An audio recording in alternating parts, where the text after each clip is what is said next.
আজকের ভিডিওটা হলো কাশী পার্ট 2। আমরা কাশীতে আজকে 2 নম্বর দিন। আমরা রয়েছিলাম গৌড়ীয় মঠের 20 নম্বর রুমে, আর এখন আমরা যাচ্ছি ঘুরতে। সকাল সকাল স্নান টান করে আমরা বেরিয়ে পড়লাম আমাদের পুজো দেওয়ার উদ্দেশ্যে। Hello friends, good morning. আমরা এসে পড়েছি এখন BHU মানে बनारस হিন্দু ইউনিভার্সিটি। এই চত্বরটা ঘুরে ঘুরে দেখছি। সকাল সকাল এসে পড়েছি আমরা। এখন বাজছে সকাল 8টা, আর আমরা সবাই রেডি হয়ে গেছি। আমরা যাব শিবের মন্দিরে। আমার কাকাতো ভাইয়ের একটা মানুষ আছে, তাই কাকা নিয়ে এসেছে এখানে, আর আমরা যাচ্ছি এখন ওই মন্দিরে। কিন্তু এখানে ইউনিভার্সিটিটা ঘুরে দেখাচ্ছি, আর বাচ্চাদেরকে নিয়ে এসেছি, তাই ওদেরকেও ঘুরে দেখানো হচ্ছে। আর ঘোরাঘুরি তো চলবেই, তাহলে তোমরা দেখতে থাকো।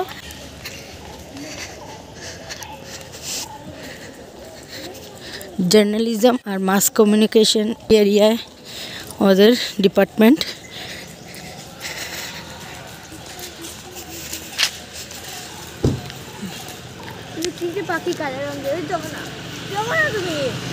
এদিকের লোকেশনগুলি এত সুন্দর, গাছপালাগুলো, রাস্তাঘাট খুবই সুন্দর দেখতে, খুবই ভালো লাগে। বেড়াতে যাওয়াটাও মনে হয় খুব দরকার মানুষের জীবনে। শুধু কাজ কাজ কাজ, এটাও ভালো লাগে না, একটু মাঝে মধ্যে ঘোরাঘুরিটারও প্রয়োজন আছে। এসে পড়লাম এখন আমরা মন্দিরে। আর মন্দিরে ছেলেদের সাথে ঘুরতে বের হওয়া মানে অনেকটাই টাফ। আমার কাকা দৌড়চ্ছেন 20 হাত দূরে আমাদের থেকে, আর আমার হাজব্যান্ড আছে আমাদের থেকে 10 হাত দূরে।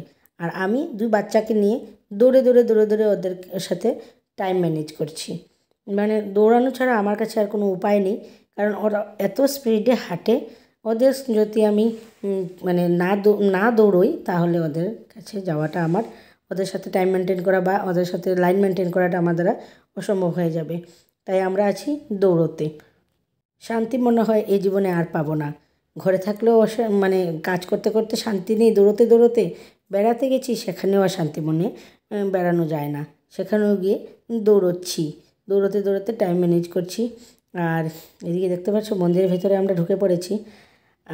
খুবই সুন্দর মন্দিরটা। এটাও এক কাশী বিশ্বনাথের মন্দিরও বলা যায়। সেখানে গিয়ে শিবলিঙ্গটা দেখে তো আমি অবাক, মনটা একদম ভরে গেল, এত সুন্দর। আর সবাই ঘিরে দাঁড়িয়ে আছে, সবাই এখানে ক্যামেরা মানে করা বা ফটো তোলা পারাও ছিল, কিন্তু আমি যেটা খেয়াল করিনি। আমি ক্যামেরা নিয়ে ঢুকে পড়েছি। আর ফটো তোলার পর আমাকে বলছে যে এখানে ফটো তোলা নিষেধ। আমি বললাম ঠিক আছে, আমার কাজ তো হয়ে গেছে, এবার আর ফটো না তুলতে হবে। এত সুন্দর শিবলিঙ্গ,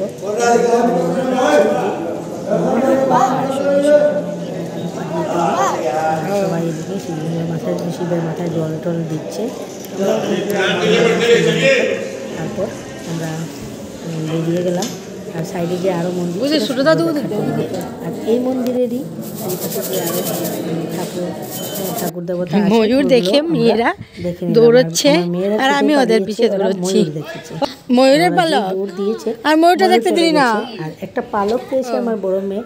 ও ভাবছে যে মনে হচ্ছে কাকের পালক হবে। চলো চলো চলো। ও তো কিছুতেই মানছে না। আর দেখতে পাচ্ছ অন্যদিকে মন্দিরের একটা ছবিটা। তারপর এখানে দেখলাম আমরা পঞ্চমুখী, আরও ছিল, হনুমান ছিল, গণেশ ছিল, ঠাকুর ছিল, সেগুলো আমরা সব কিছুই দেখলাম। অবশেষে আমরা ময়ূরও দেখলাম। ময়ূর আমাদেরকে দেখে পালিয়ে গেল। তারপর আমরা খেলাম সমোসা ঘুগনি, সমোসা চাট আর কি, যেটাকে বলে 2টো করে সমোসা, আর তার সাথে চাট, 20 টাকা করে প্লেট। খুবই টেস্টি, এত টেস্টি হয়েছে তাই আমরা আরও এক প্লেট করে সবাই খেয়ে নিলাম। মানে 4টা করে সিঙ্গাড়া আমরা খেয়ে নিয়েছি, আর চাটা খেয়ে আমরা বেরিয়ে পড়লাম। বাকি এখানে যখন আমরা যাচ্ছি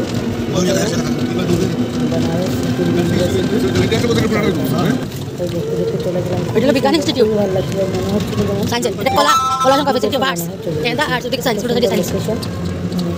বলে দিল।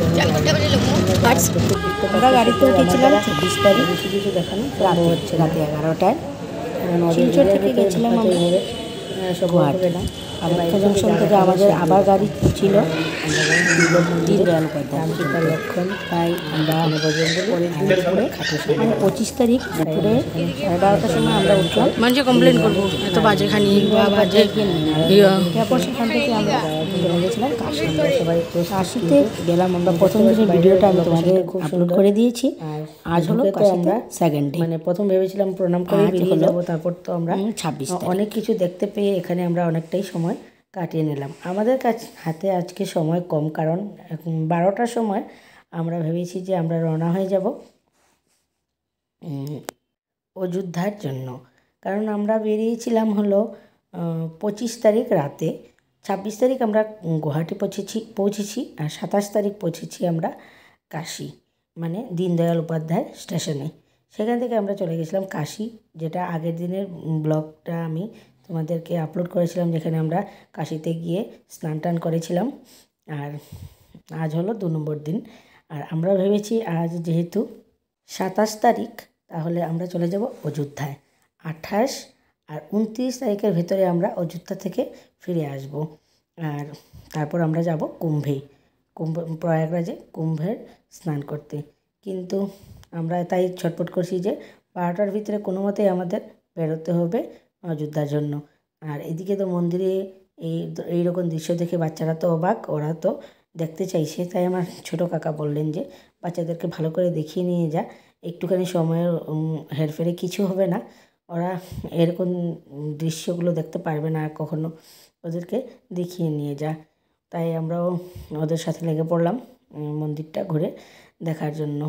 সেখানে রামের কাহিনী, কৃষ্ণের কাহিনী, সেগুলোকে সুন্দর করে প্রতিমার দ্বারা চলীয়মান প্রতিমার দ্বারা বোঝানো হচ্ছে।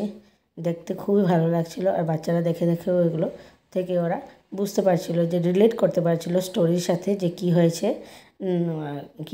মানে কি কাহিনী চলছে। তারপর আমরা সেখান থেকে বেরিয়ে পড়লাম। আর আমাদের ডেস্টিনেশন এখন হবে অযোধ্যা। সেখান থেকে বেরিয়েও আরও 1-2টো ছোটোখাটো মন্দির ছিল, সেখানে আমরা গেলাম। আর এখন আমরা বেরিয়ে যাচ্ছি অযোধ্যার জন্য।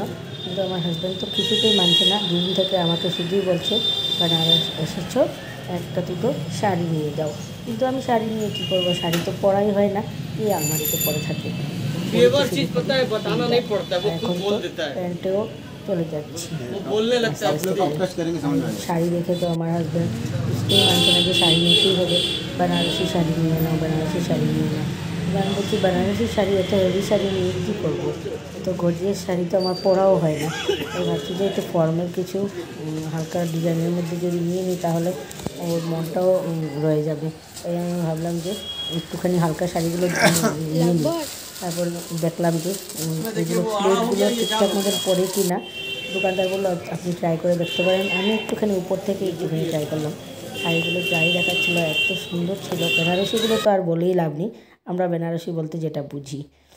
আর সেখান থেকে আমার জন্য শাড়ি, আমার ননদের জন্য, ননাসের জন্য আর জায়ের জন্য 4-5টা শাড়ি নিয়ে নিলাম। আর এখন আমরা যাচ্ছি কুম্ভ স্নান করার জন্য স্টেশনে গেলাম। কিন্তু আমরা যাওয়ার কথা ছিল যে অযোধ্যায়, কিন্তু যখন আমরা দুপুরবেলা ঘোরাঘুরি করে 12টার সময় পৌঁছলাম আমাদের যে গৌরীয় মঠে, সেখান থেকে ওরা বলল যে আপনারা আজ আর অযোধ্যা যাওয়ার চেষ্টা করবেন না, যদি জামে পড়ে যান তাহলে আপনাদের 29 তারিখের কুম্ভ স্নানটাও ভালো করে করতে পারবেন না বা হবে না। তাই আপনারা আজকেই চলে যান প্রয়াগরাজে কুম্ভ স্নানের জন্য, তাহলে স্নানটা তো ঠিকঠাক মতন হয়ে যাবে। আর যদি আপনারা অযোধ্যা যেতে জামে পড়ে যান, তাহলে আপনার না হবে অযোধ্যা দেখা, না হবে আপনাদের কুম্ভ স্নান।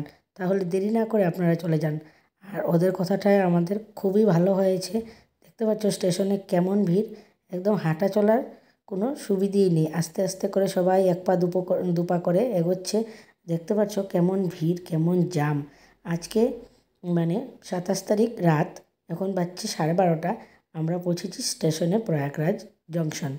এখন যদি আমরা ভিড়টা দেখে অনুমান করো, আজ যদি আমরা মানে প্রয়াগরাজে না এসে পৌঁছতাম, তাহলে 28 তারিখ রাত যদি আসতাম, তাহলে কীরকম ভিড় হতো।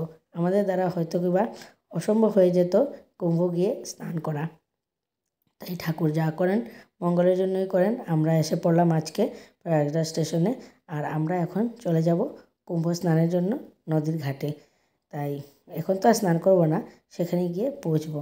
তাহলে আগামী ভিডিওগুলো দেখতে থাকো তোমরা সবাই, আর আমার চ্যানেলটা প্লিজ লাইক সাবস্ক্রাইব করবে। আর বাকি ভিডিওগুলো আমি একটা একটা করে তোমাদের কাছে পোস্ট করব, তোমরা দেখে নিও।